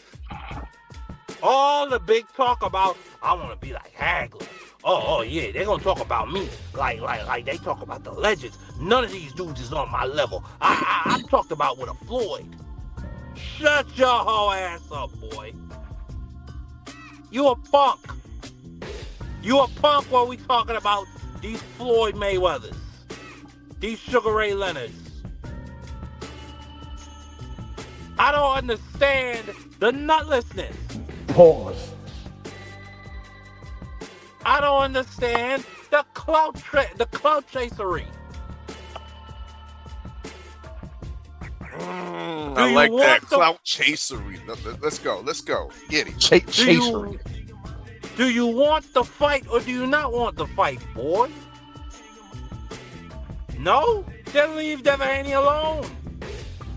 They probably gonna have you fight Brian Norman, his leftovers anyway. Same thing with that punk. We got videos of Shakur dropping to his knees next to Edgar Berlanga, singing Chris Brown songs, talking about he's about to dive in. Pause. In a room that had nothing but men. No women for miles. And then he go and pull a punk move like this. Shame. Shame. And when I talk about Shakur pulling a punk move, I'm talking about the whole 144 negotiations and BS. And then you remember what Shakur said? Because Dav was allegedly trying to negotiate with Tank. Devin Haney's scared. He's ducking Keyshawn. They don't want that smoke with Keyshawn. I bet Shakur's probably already tweeted. But I really want to see. Hey, I seen the tweet already. Contradict himself that much. Huh? I already seen the tweet. What'd you say? I already seen the tweet. Oh, what'd he say? Shakur has already tweeted. Have you seen it already? What'd he say? Oh, show me. I'll send it to you when I see it again. You know what I'm saying? But he said, what's up, Devin? Let's fight. The fight can be made. Man. Zuffa, you know what I'm saying? Zuffa is with it. We're with it. Let's make the fucking fight at 144 pounds. So, in the mix of calling Devin Haney out again, and he's saying that it can happen on Zuffa. Man, He that's said he fight Mark. He said Dana White's fine with it. He said Dana White is cool with it. What is it? Tell Dana White put the bread on the table, and I think Devin Haney will fight. Do it. But the problem is you. I don't have no doubt about Dana White making a fight. I don't. My problem is you, boy. You and your little punky ways, bro. That's my problem. That's my problem. That's your problem. What else you want to eat, bro? What else you want to eat? You know what else is on the menu? You definitely cook nicely on that. We also got that chicken was a bit cold. It was a bit rubbery. Sitting in my stomach like a rock. We'll take that back to the kitchen for you. So he talking shit about the 6-star chef? Oh my God. Yeah. No, I'm gonna head back there and kick that chef's ass. He keeps fucking up like KG, the customers, they have the rights to criticize. You heard what he just said? He said he'll come back. We got the right to put hands and feet on the chef. Anybody in that goddamn kitchen. You see that? We got the right to put our hand. We don't do that here. You see that? We got the right to put our hand in the cash register if we don't like the food. Do me a favor, please. Get out of here. Get out of here, man. Shit, I'm saying. No. You can stay. You want some jollof rice, bro? On the house? You know, dig? Jollof Joshua. What'd you think about old AJ in his performance against Pringles? Pringles. I think that AJ, I mean, listen, literally, when he got dropped in the first round, I just walked away from my TV and went to because I really thought Anthony Joshua was about to get put to sleep again, and I was just so because I used to be a huge Joshua fan. I used to be Captain Joshua. What? Bro, what are you talking about, man?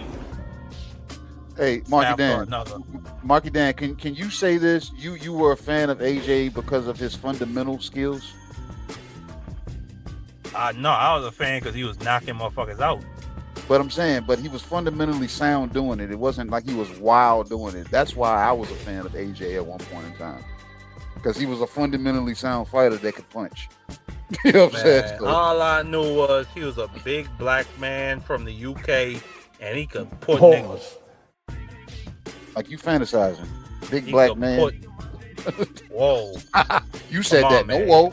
Don't whoa. No, you said y'all watch too much porn. You said that. You said that. No, you but said I can't use the words big black and man big to describe a big black man. Yo, it was the tone. No, y'all the ones your tone was deserving of the pause. My man, I just said a set of words and y'all took it somewhere completely different. Sound like you were looking up into the sky when you said it. Like he's a 6'7" man of African ancestry. Does that work for you niggas? Yeah, that works. That works. We understand that. Bunch of size pan. That's why I'll be. Bunch of chichi man. Chichi. That's the words we got for people like y'all on my island. But what I'll just say is, on the hold on. Oh yeah, AJ.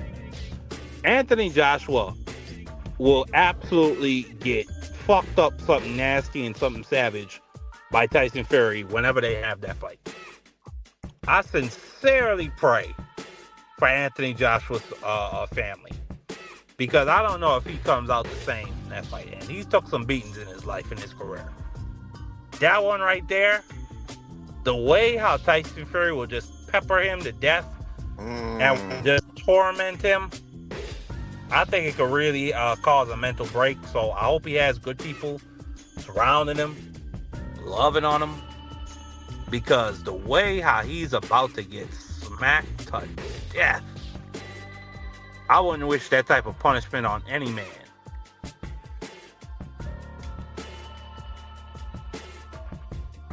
What else is on the menu?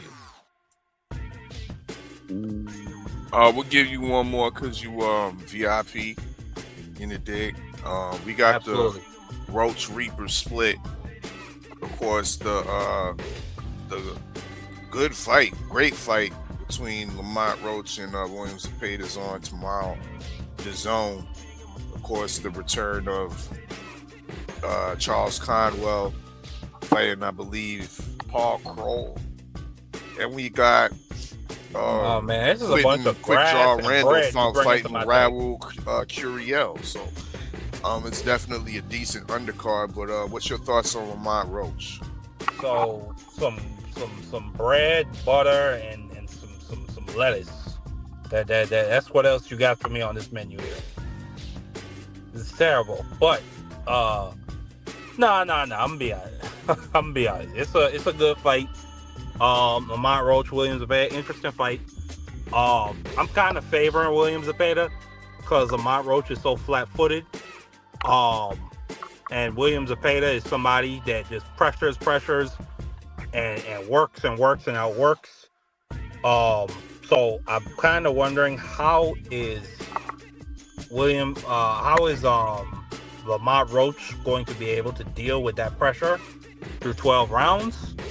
I see Lamont Roach pulling out some early rounds, but then later and later as the fight goes on, more and more, I just see him, getting more and more tired, and then eventually, I wouldn't be shocked if Williams Zepeda broke him down and stopped him. But I think it will be definitely a fan-friendly fight for while it lasts. And then I don't know none of them other boys y'all are talking about. I think I know the Quentin Randall guy, but I mean he just never does nothing. The last significant thing I remember him doing was Brian Norman, and years ago. Yeah, that's about it. You know, Raymond Martalia is fighting Robson Conceição. Oh yeah. I heard about that. Hopsin Conceição, by the way. It's a good fight. Good matchup. I see Martalia doing what he's supposed to do as a young, hungry champion. But Hopsin Conceição, say whatever you want, man. He's a dangerous fighter on any given night. He could go in there and upset the apple cart. He did it. We saw with Oscar Valdez. They robbed him, unfortunately. He did it against O'Shaquie Foster. No, a lot of people didn't disagree with that decision. Hey, in my opinion, them last 4 or 5 rounds, neither of those guys were really doing anything. So it is what it is. I don't think Robson Conceição is as dangerous as his manager is. Manager's dangerous because he keeps getting this motherfucker put into fights. How does he keep getting title fights? So Robson ain't he's only as dangerous as his damn manager is. well, that could be the case. Yeah, I would agree. I heard what Chop Cheese Tom said earlier about having the right pictures on the right person. It wouldn't shock me at all. I'll just say that right there.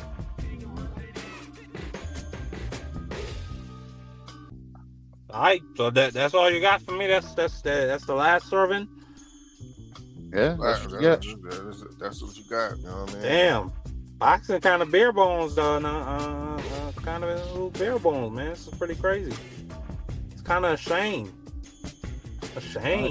Told you only showed up because you thought 503 was going to be here to get your friendly 50. You was coming here to gloat. You know what I'm saying? He said, hey, give me all the drinks.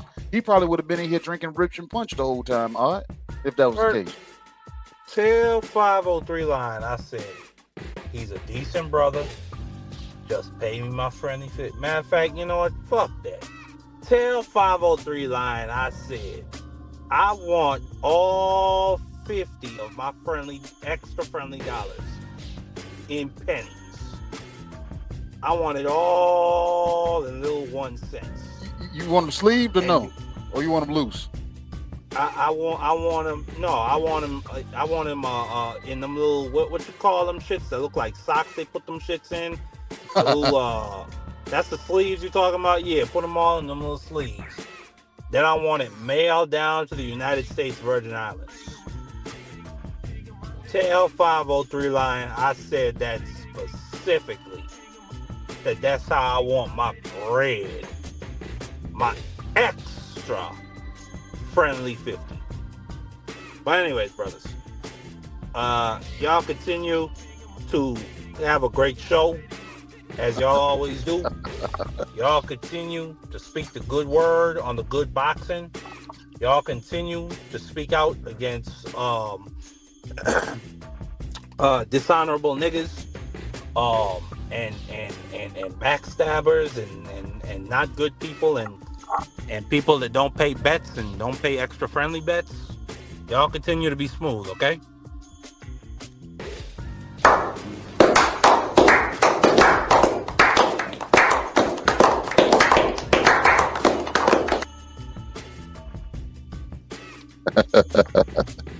That's Marky Dan, man, Mr. Friendly 50 himself.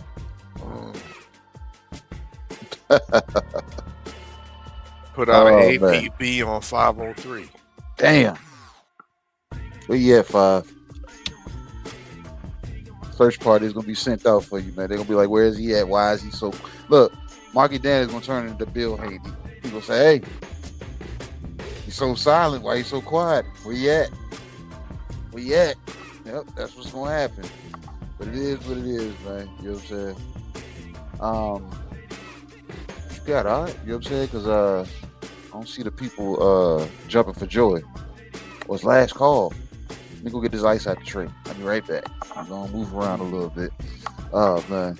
But man, hey, per the usual, man. This been a good night at the lounge for real. Good evening in the lounge. We had some unexpected news. And on top of that unexpected news, we actually found complete clarity in it. We was able to damn cover it. And it's heartbreaking because everybody wants us, you know what I'm saying? We want to see the good fights. He ain't lying. And this was not even arguably, you know what I'm saying? Without a doubt, undeniably a good fight. Mm-hmm. So, but like a true content creator should, you know what I'm saying, approach this on to the next. I'm not gonna sit back and dwell and keep rubbing somebody's face in the mud. You know what I'm saying? I'm like, hey, what's next? Because at the end of this day, Devin Haney now goes to 0-9 as far as making big fights. So for everybody that talk the shit, saying Keyshawn duck, Deshaun scared, he's this, that, and I told y'all ain't nobody fucking with Debo. This is a con for damn Debo because Debo, now we sit back and wait to see who he's fighting now. He's even longer out of the ring now. So he may not get an October 3rd date. He might get an October 22nd date. He might get a November damn 27th date. He might get a December 24th date. You know what I'm saying? So it's we sit back and we go back to where we were originally. When the fuck is Devin Haney getting in the ring? And that's what I don't like either. Because the proclaimed face of boxing has been completely inactive for 2026. So where do we go from there? You know what I'm saying? Top Rank is gonna have whatever else they have planned for Keyshawn.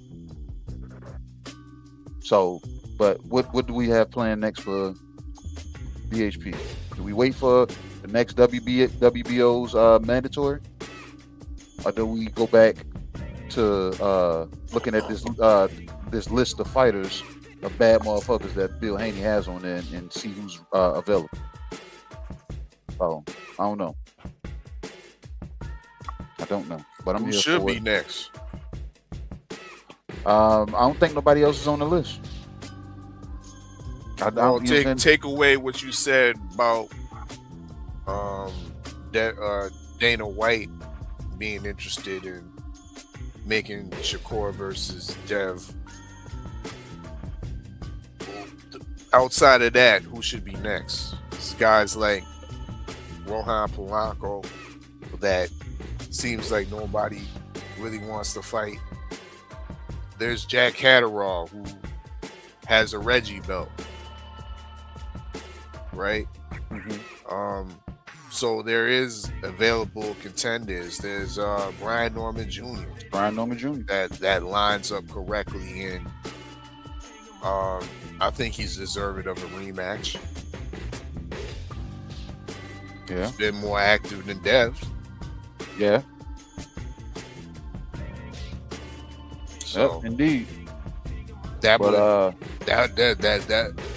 would be actually a nice consolation prize to have Dev and Brian Norman Jr. in the State Farm Arena. Yeah. Or do we get stuck with a Devin Haney? If it stays with WBO, we get stuck with a Devin Haney versus Arnold Barbosa fight. Yeah. See what I'm saying? That's nasty work, but and that's not a $12 million fight. Definitely, that's the fight they should have took when Ryan Garcia was bullshit, juiced up and came in out of weight. But I don't want to see it now, to be honest. And then we got our boy Delonte Tiger Johnson, ranked number 10. Yeah, you know what? He qualifies, in my opinion. You know what I mean? Fuck all this. Does he deserve to fight? No. Does he qualify for the fight? Yes, he does. He qualifies for this beatdown, KG. Let him get that work. So should he jump for that fight or go with the smoke that he's trying to get developed with him and Brian Norman? Because Tiger Johnson recently, you know what I'm saying, has called Brian Norman to the stage and said, "Let's dance, bro." And Brian Norman said, "You know what it is. Let's get to it." So, I don't know, man. I think the 47-pound division is a lot more active than what people want to, you know what I'm saying, really say, because it's the names that they don't watch. That tells me they just skim through boxing. They don't really watch it. Because pretty much everybody we just named, you know what I'm saying, these guys, you know what I'm saying, I want to say formidable dance partners right now, especially at this juncture right now. 9 months of inactivity. These guys are ranked. You're not gonna get the big money, but it is what it is. Unless, you know what I'm saying, the zone is exclusively paying you a you know what I'm saying, a flat rate. So, but like I said, I ain't heard no details, no deets, no nothing on that. So I don't know. I want to play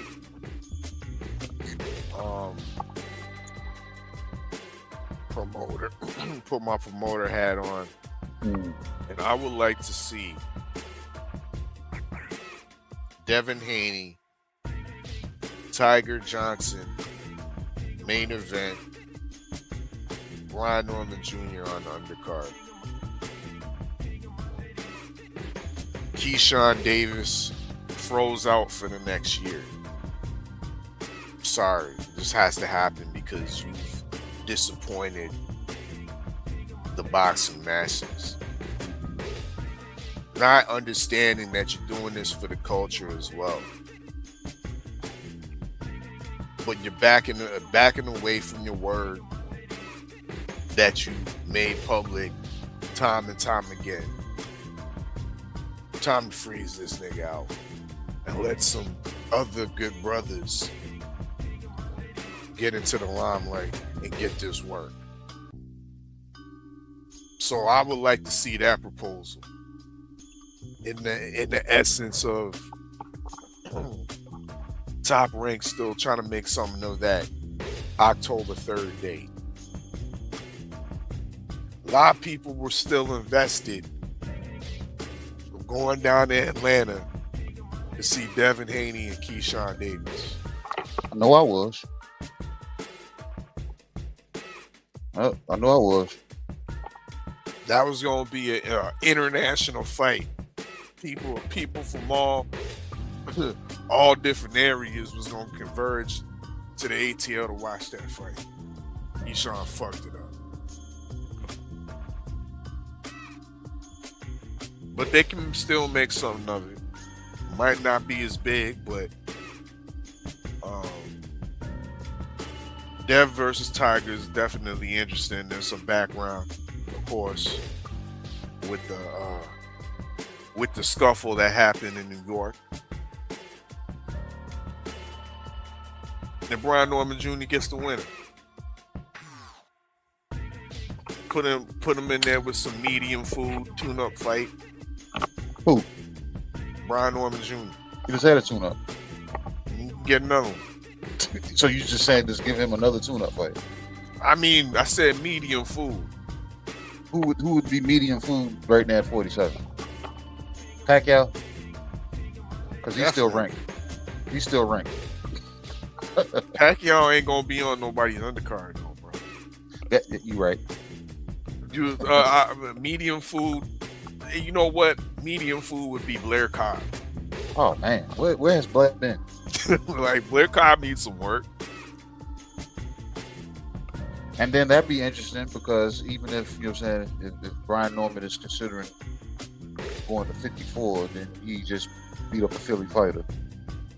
So I don't know, man. It's all about creating storylines, I guess, and not letting the content creators damn stir it into narrative-driven things that stop you from having thought-provoking thoughts.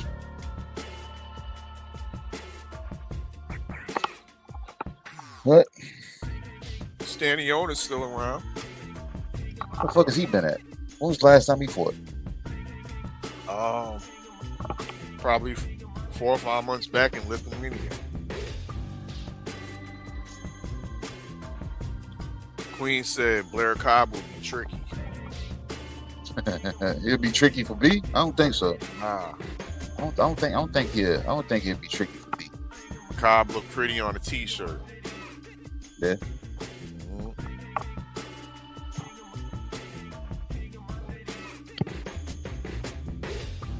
But I think that's it. I think it's time to close up the shop. Get these floors swept up. Hell yeah, goddamn it. Shorty outside waiting to call me right now, man. I gotta damn get to the car and damn get to the extracurriculars.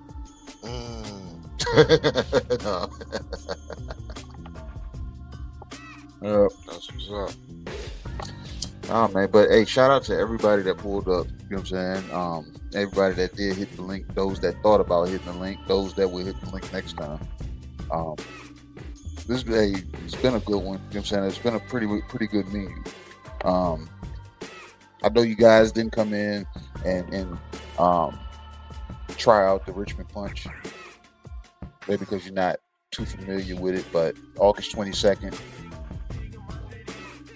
we got action here in Richmond, Virginia, out in the Henrico County at Uplay Sports Complex.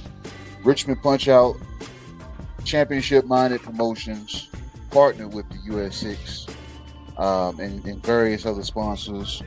We will be in the house August 22nd. 8 fights. And the thing is, I think we lied. I think it might be 10 because we just added a fight. So, like I said, it's a good night of fights. If you're in the Richmond area, surrounding Virginia areas, pull up, come partake. And if you're not in the area, the fight will be streamed on millions.com, on pay-per-view.com. Follow anything US6 and you will be linked with that information, or follow me and you'll be linked with that information. August 22nd, main event, Tasha the Nightmare Spence and Precious Pressure Harris McCray. They throw down for the WBA international title. And what we got Sunday, August 2nd, 4 p.m. Eastern Standard Time, the official face-off, Real Conversations with KG, right here on US6 Sports and Entertainment Hub. Natasha Spence is going to be to my right. Precious Harris McCray is going to be to my left. And I'll be locked dead set in the middle of these ladies, and I'm going to be throwing things out there that they it might ruffle each other's feathers a little bit more than the beef that they are ensuing inside their damn stories right now. These ladies are currently going back and forth a bit. One is saying she ain't one to be played with, and the other is philosophically breaking it down, what it looks like when somebody is stalking you. So I'm here for it, and I hope the ladies are here. Because you're being hunted, Precious. You're being hunted. You're being hunted. The pressure is being applied to you. So I hope these ladies are prepared for the series of questions and series of hot takes that I'm gonna have for them on Sunday, because I'm gonna be applying pressure. I'm definitely gonna be applying pressure to them, and it's gonna be interesting. This is gonna be my first conference call. I felt it called a three-way call, but yeah, my first conference call where I will have the two people that are fighting each other under the same damn umbrella. So y'all tap in Sunday, August 2nd, 4 p.m. Eastern Standard Time, right here, US6 Sports and Entertainment Hub. Real conversations with KG, the face off. That's what's up. Hell yeah. Give them your last, all right, so we can go ahead and wrap it up. Y'all know what it is. Make sure y'all tap in the shop, usualsuspect6.com. Of course, new drip gets dropped on a weekly basis. Of course, we got the gold standard collection popping right now. You see, we got what we call the 6-button shirts. They ain't baseball jerseys, they 6 buttons. You know what I mean? We got the gold standard ringer shirt, you know what I mean, keeping it retro and whatnot. And of course the snapback hats to match. So y'all know what it is. Go tap in the shop usualsuspect6.com, because y'all fit the description. You saw those pics I sent you? Indeed. Hell yeah, man. And like I said, I got 2 more in the tuck, man, that I'm wearing the damn the wear, man. But everybody that's been pulled up, man, that's still here, we appreciate you, man. We're about to close down, turn these lights down. We're about to peel up out of here, man. This has been the US6 Sports and Entertainment Hub open mic. The lounge is officially closed. usualsuspect6.com.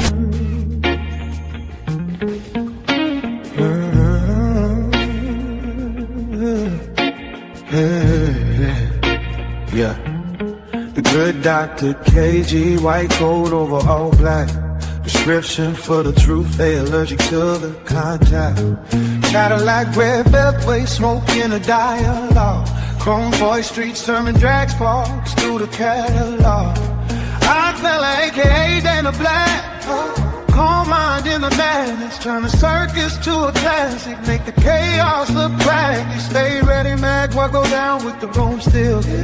Wide as a lock safe, heavy as a truth pill. 503 line, Houston hunger in the bloodline. One clip, crack the code, now the timeline doing drug lines. US6 5-finger fold, now the fifth speak fluent. Make pain sound rich, turn pressure into movement. Boxing full of false gods, selling dreams to believers. We pull facts from the mud, wash the dirt off the receipts up. They tried to box us